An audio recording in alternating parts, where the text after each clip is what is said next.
वापस आपको लिए चलते हैं उस दुखद खबर की ओर जो दुबई एयर शो में घटा है। दोपहर में दुबई के 2:10 पर यह घटना घटी है, यानी कि करीब 3:40 भारतीय समय के अनुसार दुबई एयर शो में यह बड़ा हादसा हुआ, जहां तेजस MK1 फाइटर क्रैश हुआ है। तेजस लड़ाकू विमान MK1 इस एयर शो में डिस्प्ले के दौरान ये हादसा हुआ है। पिछले 4 दिन से ये एयर शो चल रहा है, नवंबर 17 से चल रहा है और तेजस के 3 विमान यहाँ पर थे। इस वक्त ये खबर सामने आ रही है कि तेजस MK1 स्क्वाड्रन, जिसको कि फ्लाइंग डैगर्स और फ्लाइंग बुलेट, ये 2 स्क्वाड्रन्स हैं जो सूलूर दक्षिण भारत में है और एक स्क्वाड्रन जो राजस्थान अभी मूव हुआ है। ये तेजस के स्क्वाड्रन्स हैं। एक स्क्वाड्रन में करीब 18 विमान होते हैं। कुल मिला के भारतीय वायुसेना के पास तेजस MK1 के 40 ऐसे विमान हैं। इस दुबई एयर शो में तेजस MK1 के मिक्स्ड रिप्रेजेंटेशन, दोनों स्क्वाड्रन से मिक्स 3 विमान भेजे गए थे। ये उन 3 विमानों में से एक है जो पिछले 4 दिन से अपने कर्तव्य दिखाकर वहां दर्शकों का ही नहीं, पूरी मिलिट्री इंडस्ट्रियल कॉम्प्लेक्स का भी मन मोह रहा था।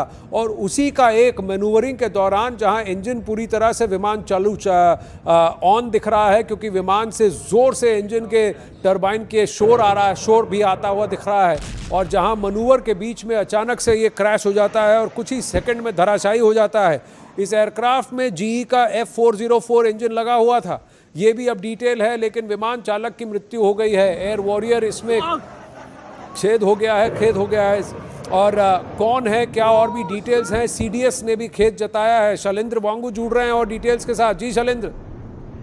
बिल्कुल आनंद, इससे अभी थोड़ी देर पहले CDS की तरफ से खेद जताया गया है। और आपको भी बता दें कि रक्षा मंत्री राजनाथ सिंह इस वक्त लखनऊ में है और अब से कुछ देर बाद वो एक प्रोग्राम को एड्रेस करने वाले हैं, तो माना जा रहा है कि वहां पर वो इस हादसे को लेकर भी बोल सकते हैं। लेकिन आपको बता दें कि ये हादसा है, इसको लेकर फिलहाल तेजस को कंफर्म कर दिया गया है और इस पायलट के भी डेथ को लेकर कंफर्मेशन फिलहाल आ चुका है। इंडियन फोर्स की तरफ से कोर्ट ऑफ इंक्वायरी भी के भी आदेश दे दिए गए हैं। तो जो तमाम चीजें हैं कि इन हालातों में ये प्लेन क्रैश सामने जो तस्वीरें हम देख पा रहे हैं, किन हालातों में प्लेन क्रैश हुआ, क्या वजह इसके पीछे रही है, ये तमाम डिटेल जो है कोर्ट ऑफ इंक्वायरी में सामने आएंगी। लेकिन फिलहाल इस पूरे मामले को लेकर कोर्ट ऑफ इंक्वायरी के आदेश दे दिए गए हैं। लेकिन ये भी देखना अहम बात है कि जिस तरह से ये प्लेन क्रैश हुआ है उस वक्त ये आखिरी दिन था, तो सवाल ये भी खड़े हो रहे हैं कि क्या इसके पीछे कोई साजिश हो सकती है या नहीं। लेकिन ये जरूर है कि इस पूरे मामले को लेकर जब तक जांच सामने पूरी नहीं होती तब तक ये कहना मुश्किल होगा कि एक्चुअल जो रीजंस क्या है इस हादसे के पीछे। ये ऐसा नहीं है कि और कोई विमान जो बनाता है 200 उनके विमान क्रैश नहीं होते। अभी हाल ही में 2025 की बात कर रहा हूँ, रेडॉम एयर शो में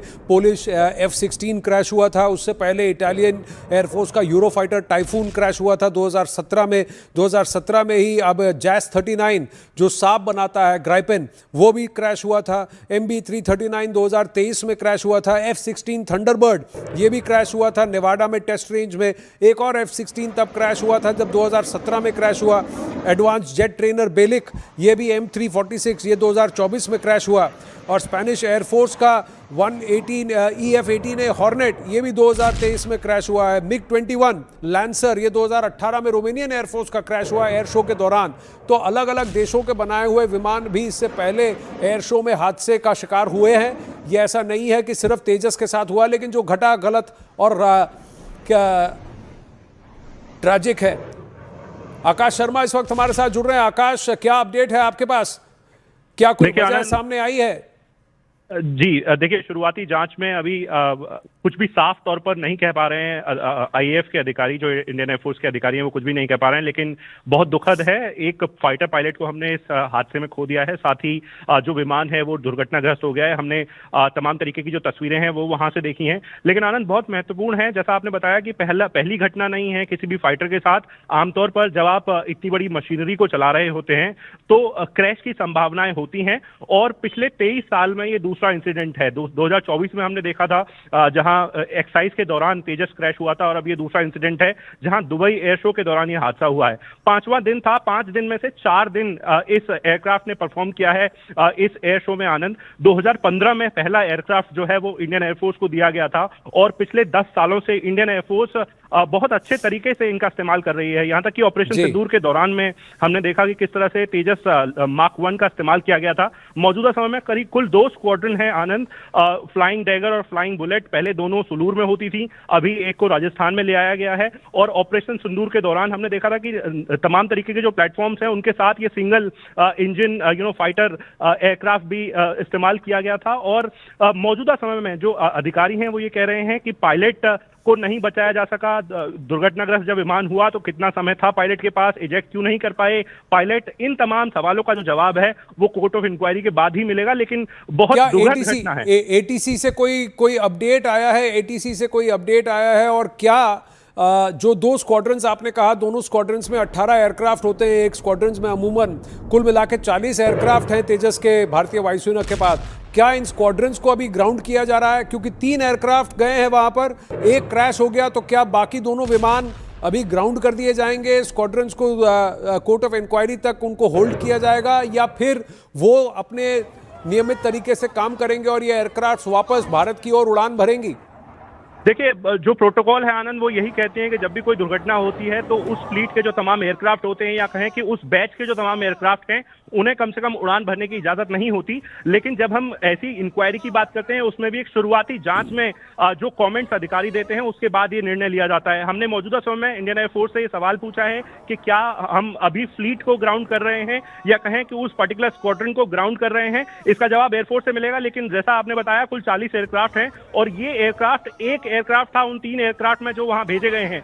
एटीसी से वाकई क्योंकि जब फॉर्मेशन भी करते हैं ऐसे एयरक्राफ्ट, तमाम तरीके के बैरल रोल हो या वर्टिकल चार्ली हो या तमाम तरीके के जो फॉर्मेशंस होते हैं, ऐसे एयरक्राफ्ट जब ऐसे फॉर्मेशंस में इन्वॉल्व होते हैं आनंद, तो एटीसी से लगातार संपर्क में रहते हैं और एटीसी को पता होता है कि अब वो क्या टर्न लेने वाले हैं या क्या घूमने वाला है। पूरा रिकॉर्ड एटीसी के पास होता है। तो जाहिर तौर पर बहुत ज्यादा जानकारी हमें थोड़ी देर में मिल पाएगी कि क्या कुछ इसका कारण रहा या आखिरी में पायलट के क्या कुछ शब्द थे एटीसी को। क्या पायलट को पहले से पता चल गया था कि कोई टेक्निकल ग्लिच है, कोई तकनीकी खराबी है विमान में? बहुत सारे सवाल हैं आनंद और इन सब का जवाब धीरे धीरे कर हमें मिल पाएगा। लेकिन इंडियन एयरफोर्स ने आपने कहा 3 विमान गए हैं, आपने कहा 2 स्क्वाड्रन है, फ्लाइंग डैगर और फ्लाइंग बुलेट, तो क्या ये मिक्स्ड स्क्वाड्रन था?